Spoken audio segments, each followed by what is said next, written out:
Bem-vindos ao Multi Entrevistas. Aqui neste espaço a gente conversa com lideranças, gestores e empreendedores que fazem a diferença. E no programa de hoje vamos conversar com Léry Granville, empresário especialista em leilão de imóveis. Também conhecido como Granvas, né? Quem já te segue, muito né? Engraçado, Márcio. O primeiro era Léry Granville, depois Granville, depois o Granvas, no plural, depois o Granva. Agora o pessoal está falando no Gran. Inclusive vai ser G só. Pô, no cinto no cinto já tem G. Bacana. Cara, Muito obrigado bom. por ter vindo aqui.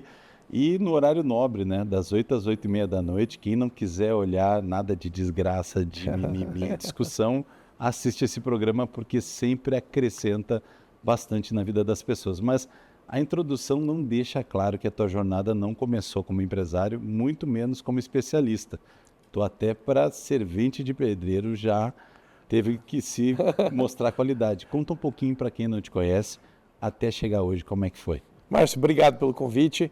E como você falou, né? Na realidade eu não nasci em berço de ouro, né? Eu tinha que disputar o berço, eu sou o mais velho de 5 irmãos. Tive uma trajetória muito bacana, mas bem desafiadora, né? Eu acho que meu primeiro trabalho foi com 12 anos no restaurante Palácio do Comércio. Lembro de ter organizado um almoço na época para a prefeita Luísa Erondina e todo aquele pessoal, com 12 anos, né? Hoje, de falar isso não é muito popular, né? Mas é o fato do antigamente, né? E, Márcio, eu segui a vida, fiz várias coisas. Com 18 anos eu fui fazer um trabalho missionário, com 20 eu volto, trabalho filantrópico, né? E eu caso cedo e nesse trâmite eu estudava. Não sei se te lembra daquela revistinha Instituto Universal Brasileiro, né? Chegava em casa e ali eu comecei a mexer com eletrônica e informática junto com um colega de escola e eu aprendi informática como autodidata, montei uma empresa de informática. Em um ano a empresa cresceu, como ela cresceu, um ano ela quebrou. E aí, Márcio... Pô, então tu é o primeiro cara quebrado que eu entrevistei até hoje.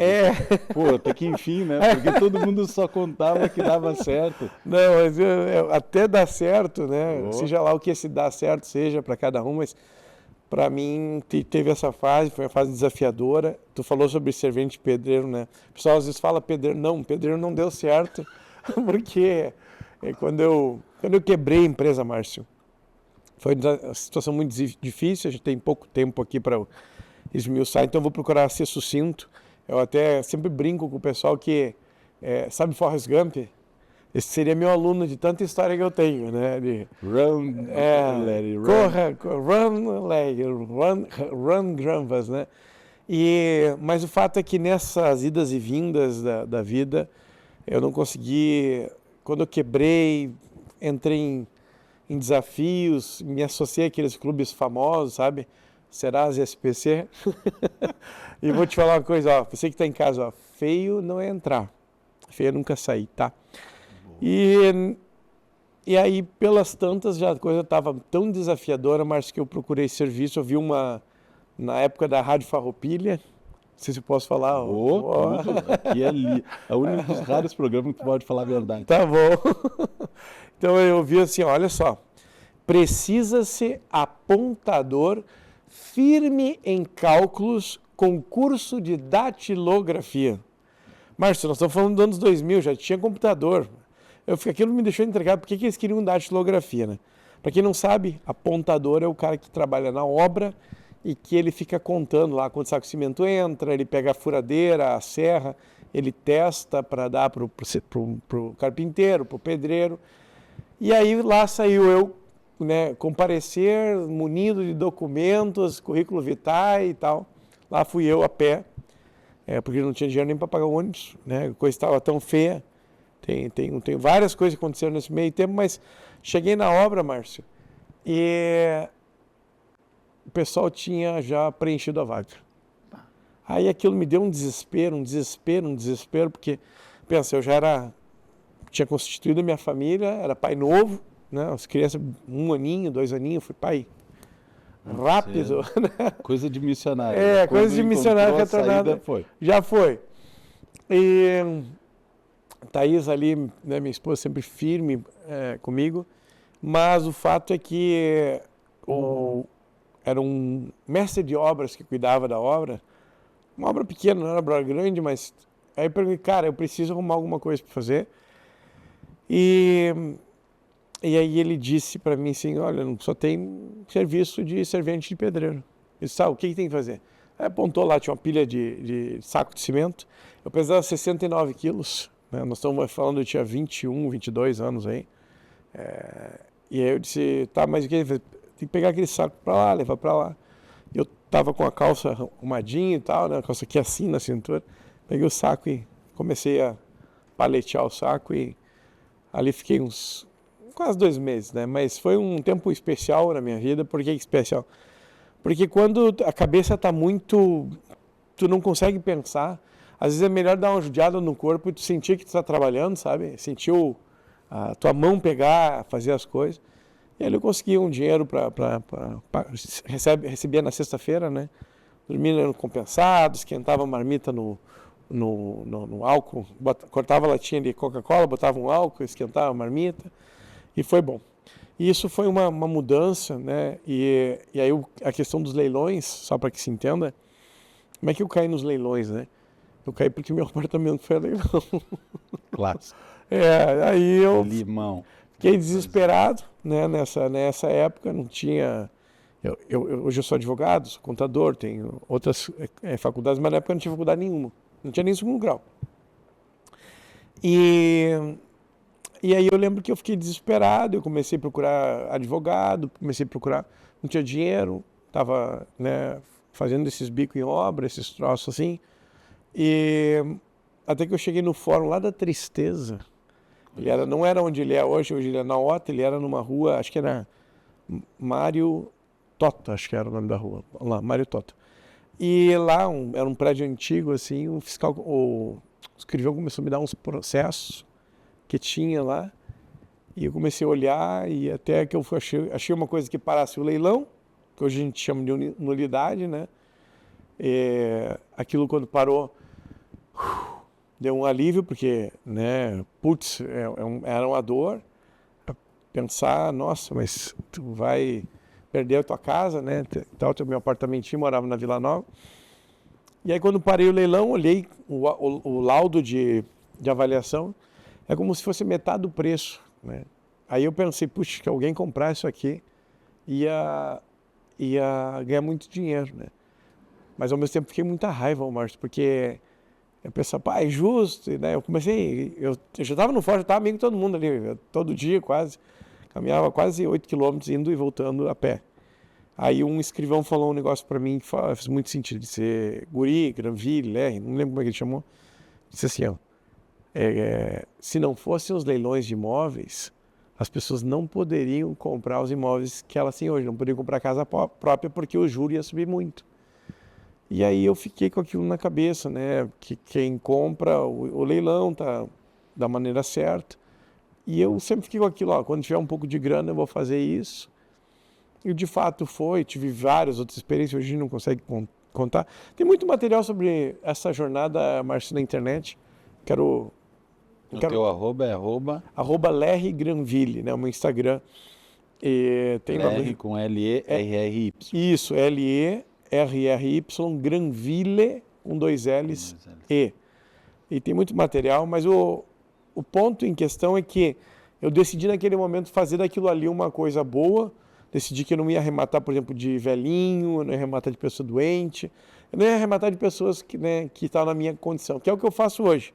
Eu arremato, que eu digo que é o Zeca Pagodinho, me perdoa, meu querido amigo Zeca, mas ele tem uma música que diz assim, ó, deixa a vida me levar, a vida leva eu.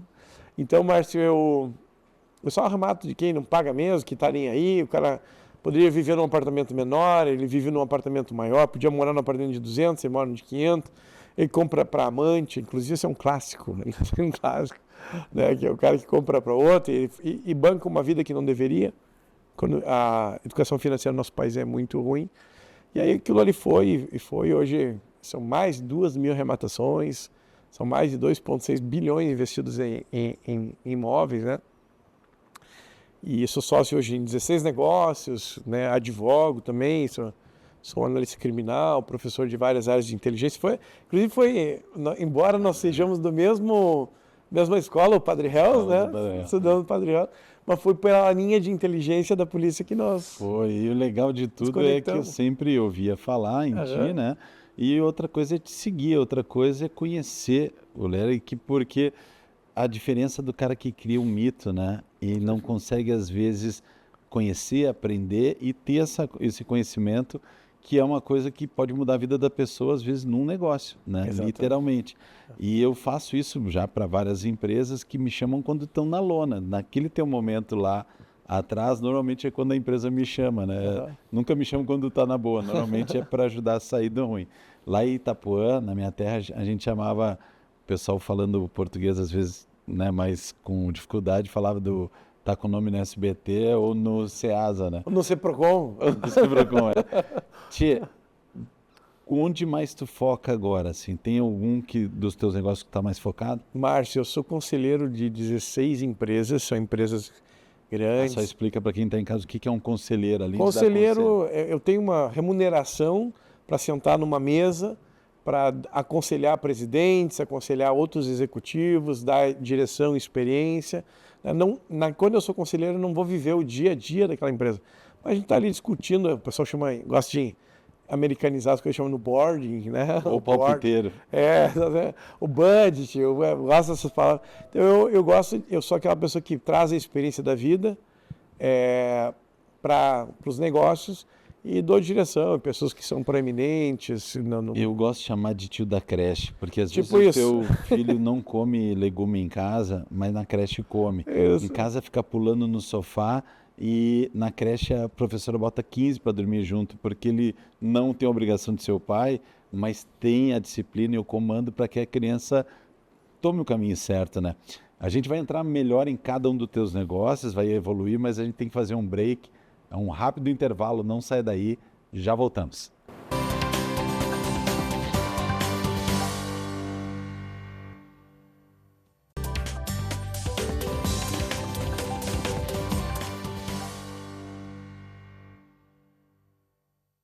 Estamos de volta com Multi Entrevistas e a gente continua falando com Lério Granville, empresário especialista na área de leilão de imóveis, entre outros negócios. Falou de vários, né? Sim. É possível hoje ter mais de um negócio, não deixar a família de lado. Sempre as pessoas se queixam, né? Aliás, desculpas não faltam para o cara, às vezes, abandonar um projeto. E tu começou vários, alguns tu quebrou, outros tu prosperou, mas tu não abandona. Como é que tu faz para ter esse teu motor? Primeiro, eu acho que quando a gente está vivendo uma coisa, né? Cada negócio que eu vou fazer por 90 dias, eu caio de cabeça nele. Eu sou o CEO do negócio, o chefe, eu meto a mão na massa. O pessoal diz, tu tem que delegar. Na verdade, quando eu vou começar um negócio, 90 dias. Só que nesses 90 dias eu preparo pessoas, não que vão me substituir, Márcio, mas que vão me representar. E aí vou vendo com seus talentos, seus desafios, que todo mundo tem defeito, né? E eu, nesses idas e vindas, hoje são 16 empresas que eu sou conselheiro e 16 negócios que eu tenho, né? E nos mais segmentos são áreas de tecnologia, são áreas de comunicação, são áreas de treinamento, são a parte de imobiliária, a parte da construção civil e principalmente meu carro-chefe hoje é os leilões de imóveis, né? Eu estou sempre olhando, eu sou um professor para essa área de direito imobiliário. Tanto digital quanto presencial. As duas coisas, né? Ou seja, na área de faculdade. E aí eu faço isso muito mais porque gosto, né? Porque a remuneração da faculdade é muito pequena, mas é um local onde eu me inspiro, onde eu conecto diretamente. E aquilo ali serve de laboratório para eu aperfeiçoar, né? Os meus alunos. Eu tenho mais de 25 mil alunos que já passaram pelos meus treinamentos. Que bacana. São mais de 9 mil arrematantes, pessoas que já fizeram algum tipo de arrematação, um imóvel, um carro, a leilão das coisas. Eu gosto muito do leilão, Márcio, porque o leilão nada mais é do que alguém que é desorganizado, que paga uma parte para ti. As pessoas vai mexer com ações, vai mexer com Bitcoin, cripto, né, essas coisas assim. São coisas um pouco mais complexas. Agora, imóvel, já dizia seu Selvino, meu avô, quem compra terra não era meu netinho, né? Então, não precisa ser um gênio, tu compra um imóvel, um lugar razoável, passou 5, 6 anos, ele valoriza sozinho. Né? E a juventude, a geração de hoje, ela não tem muito essa visão. Os nossos pais, nós ainda temos isso. Mas a juventude de hoje, eles querem alugar e tudo mais. Mas é bom porque tu compra e aluga para eles. Já todo mundo ganha. Tu faz uma renda, né? Porque acredito que o jeito mais simples, veja, simples é diferente de fácil, tá? O jeito mais simples de tu construir uma aposentadoria, e não importa se tu está começando e tem 60 anos. Eu tenho alunos que começaram com 60 e 65 eles já construíram ali seu 15 mil reais, 12 mil reais por mês, né? Que é muito mais do que o teto de um INSS, por exemplo. E muitas vezes sem dinheiro, Márcio, porque o que as pessoas não sabem é que no leilão tu pode fazer utilização de crédito, né? Deixa eu te dar um exemplo. Se tu quiser fazer um investimento, por exemplo, em ações, se tu quiser ir no Banco do Brasil e pedir dinheiro emprestado para o Banco do Brasil para comprar ações do Banco do Brasil, ele te empresta? Não empresta, Márcio. Engraçado isso, né? Será que ele não confia no próprio banco? Mas se tu pedir emprestado para comprar um imóvel, ele te empresta e com o juro mais barato que tem. Então, se tu souber pesquisar uma única arrematação no ano, muda tudo, muda a tua vida. Tu vai botar 30, 40, 50 mil reais no bolso, de maneira relativamente rápida, porque às vezes a pessoa que ganha 1, 2, 3 salários, tem que trabalhar quantos anos para guardar isso? Então, e é uma coisa que tu pode fazer paralelo. Então, por isso que eu gosto muito de não só fazer o leilão, mas de ensinar, porque transforma vidas, cara. Eu fui fruto daquele cara que lá atrás, nunca esqueço, né, do saco de cimento. Né? Ele fez bem para uma época da vida. Ele trouxe dignidade, foi dolorido, trouxe umas hérnias que depois eu tive que operar na L3 e L4 da coluna, mas ele trouxe o valor do trabalho, ele trouxe direção. E sempre pegando um limão e fazendo uma boa limonada. Né? Que bacana. E quem são os caras que tu segue hoje? Quem são os teus mentores? Porque se tu já trabalha e não foca mais só na grana, tu, teoricamente, poderia realizar o sonho de boa parte dos brasileiros que se ganhar na Mega Sena hoje, ou talvez no leilão, já para de trabalhar, não enxerga o trabalho como uma missão, como ajudar outras pessoas a prosperar. Quem são as pessoas que ainda te inspiram e como é que tu faz isso para não esmorecer? Márcio, acho que a primeira pessoa que me inspira é o nosso irmão mais velho, Jesus Cristo. Né? Eu tenho uma conexão, por mais pecador que eu possa ser, eu sempre penso todo dia, né? Eu sou pecador, Senhor, mas eu estou jogando no teu time, não me deixa, posso até estar às vezes no banco de reserva, mas não todo o time do adversário. Não me tira do jogo. Não me tira do jogo, né? Então, eu estudo bastante as escrituras, né? Cultuo essa coisa da missão. Mas eu tenho algumas pessoas que passaram pela trajetória, hoje não estão mais aqui com a gente. Meu pai, seu Paulinho Granville, foi um grande líder para mim. Seu José Atanásio Jekyll foi uma pessoa que construiu Ponte Rio-Niterói, uma pessoa que eu tive a honra de encontrar quando guri. Ele me falou uma coisa assim, ele disse, Larry, meu primeiro nome é Larry, né? Larry. Ele disse, quando eu tinha 20 anos, né? 20, 21, alguma coisa assim. Ele disse, se eu tivesse a idade que tu tem, com a experiência que eu tenho, eu seria bilionário. E eu saí desesperado de lá, Márcio. Minhas mentorias com ele a cada 6 meses. 6 meses depois eu voltei quebrado. Daí eles, agora tu aprendeu. E para ter um pouco da experiência que eu tenho, tem que ter a vivência que eu tive, né? Então não dá para acelerar determinadas coisas. Tem coisas que você vai fazer, mas tem outras coisas que tem que ter paciência, tem que ter calma, tem que dar valor ao que tem valor. Tu perguntou como é que organiza. Agora aqui eu estou aqui contigo, então nós estamos nessa entrevista, nós estamos com as pessoas aqui. Quando eu sair daqui, eu vou estar focado naquilo que eu tenho que estar focado. Porque as pessoas ficam com, desculpa a expressão, a caixinha do demônio, que é o celular, né? O tempo todo. Tá ali conversando com uma pessoa e... Então eu procuro, quando eu estou com as pessoas, eu estou com as pessoas, se eu estou numa mensagem, ou então você diz, olha, já te dou atenção, me dá 10 minutos, eu já vou te dar atenção. Porque um dia, a vida, Márcio, ela tem 2 fins. Fim de finalidade e fim de ser finita. E num acidente, que eu não vou contar aqui a experiência agora, mas com 12 anos eu tive uma experiência quase morte, né? O EQM, isso fala, experiência quase morte, é o EQM. Aquilo ficou muito claro para mim. Então, cada vez que eu vou fazer uma coisa, eu penso, isso aqui eu estou gastando meu tempo, eu estou ganhando meu tempo, eu estou investindo meu tempo, o que eu estou fazendo com o meu tempo? Porque as pessoas dizem, né, tempo é dinheiro. Mas dinheiro é tempo? Com dinheiro tu não compra o tempo de volta, né? Então eu sempre tive isso muito claro. Quando eu voltei da missão, eu não queria trabalhar o tempo todo, embora eu trabalhei, acabei trabalhando muito, né? Porque antes de ter boas noites de sono, vamos ter muitas noites sem claro, e faz parte quando tu está construindo uma base, né? Então eu acho que eu digo isso para as pessoas, não, se tu está num trabalho ruim, não precisa sair do dia para a noite, mas faz um planejamento para sair, não perde teu tempo num lugar que tu não é, porque para um lugar que tu não é bem quisto, tu nunca vai ser o suficiente, mas no lugar certo tu vai ser tudo. Baita frase. Né? Então são coisas assim que eu tenho comigo, ensinamentos do seu Paulinho, que já deixou, mas está aqui, ó, enraizado no coração, né? E então eu entendo que as pessoas hoje elas vivem elas não vivem, elas existem, né? E viver é presenciar, contemplar aquilo que está à nossa volta, as pessoas. Isso aqui, ó, né? Nós nos encontramos aquele dia, comemos um churrasco na churrascaria, relembramos do tempo do colégio, né? Do Padre Hells, o professor Clóvis, o outro professor X, uns que a gente não quer lembrar.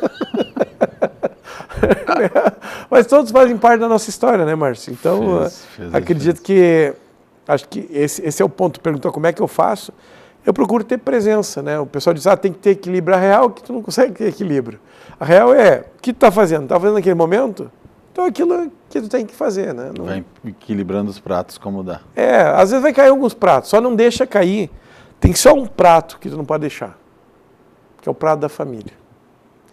Tu vai ver que com o tempo vai passar, o trabalho tu arruma outro, o carro tu compra outro, as coisas tu compra outro. A família, irmão, tem um líder eclesiástico meu que ensina o seguinte, ele tem uma frase que diz assim, ó, nenhum sucesso na vida compensa o fracasso no lar. Né? Então, o prato da família é o prato que tu tem que cuidar. Eu não seria hoje o que eu sou se não fosse a esposa que eu tenho, os filhos que eu tenho. Porque na hora que o pau come, irmão, teus amigos tudo foge, né? Vai ter um ou outro que vai estar contigo, mas quem vai estar contigo ali, firme, é eles, né? É bacana, e o legal é que tu não consegue não ter o sotaque gaúcho, eu também não. Tu fala tchê, eu tchê pra mim é normal, né? Falar, e quando a gente sai pelo Brasil, nem todo mundo percebe isso. Como que tu consegue manter, cara, essas características, né? Tu falou de churrasco, tu é um cara que é daqui, não tem como bater o olho, não. Que sirvam nossas façanhas, né? Eu acho que a gente ainda está ajudando muita gente, né? E tu viveu no epicentro da enchente ali, né? Até um cara assim como eu sou do Ushuaia, da Zona Sul, né? Itapuã já é o extremo sul, tu ainda é um pouco antes. Cara, como que foi esse período da enchente? Cara, assim, eu fui muito abençoado que a minha casa, eu construir uma casa que tem todos os recursos, independente de faltar luz, tem gerador, gerador solar, tem, sabe, a gente tinha bastante água, internet, satélite, essas coisas assim. Mas, na quesito, pessoas trabalham comigo, pessoas muito queridas aqui, eu vinha para cá, estava lembrando, pessoas muito queridas tiveram as suas casas devastadas. Então, a gente pôde ajudar, a gente pôde...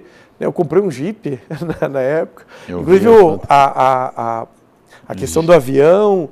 Né, tudo isso foi porque eu não conseguia voltar. Eu estava em Brasília, eu fui para um casamento, estava saindo de casa, Márcio, e estava indo de carro, deixar o carro no aeroporto. Nessa época eu não tinha avião, eu estava voando com comercial. E quando eu estou saindo, a esposa diz, meu amor, vamos de Uber. Vamos. Se eu tivesse de carro, o carro tinha ficado embaixo d'água. O carro é elétrico, no aeroporto é embaixo ali. Tudo embaixo d'água. Então foi mais desafiador, acho que ver os outros, sabe? Porque... Enfim, tive problemas de imóveis meu ali no centro, na Mauá, 7 de setembro, Siqueira Campos, tem muitas lojas ali que eu alugo, o pessoal me entregou prejuízo financeiro e não pude cobrar e nem vou cobrar, não tem como, né? Então a gente fez os trabalhos de resgate com muitos heróis silenciosos, né, Márcio? Nós temos muitos heróis silenciosos, nós temos aqueles que apareceram na mídia, mas nós temos muitos heróis silenciosos, bravos heróis e heroínas que fizeram o povo gaúcho, foi o povo pelo povo, né, cara? Cara, foi histórico. Esse programa podia render muito mais, infelizmente ele é meia hora, mas o felizmente é que, como eu coordeno o programa, eu posso trazer quantas vezes quiser. Então tu pode escolher o dia de vir, o assunto que tu vai querer abordar, porque eu tenho certeza que esse assunto vai ajudar muita gente que não assistiu ao vivo, mas vai compartilhar, bem como nas nossas redes. E esse conteúdo, se você tiver mais dúvidas, é só entrar no meu Instagram, @lerrygranville, LRRY, Granville com 2 L's.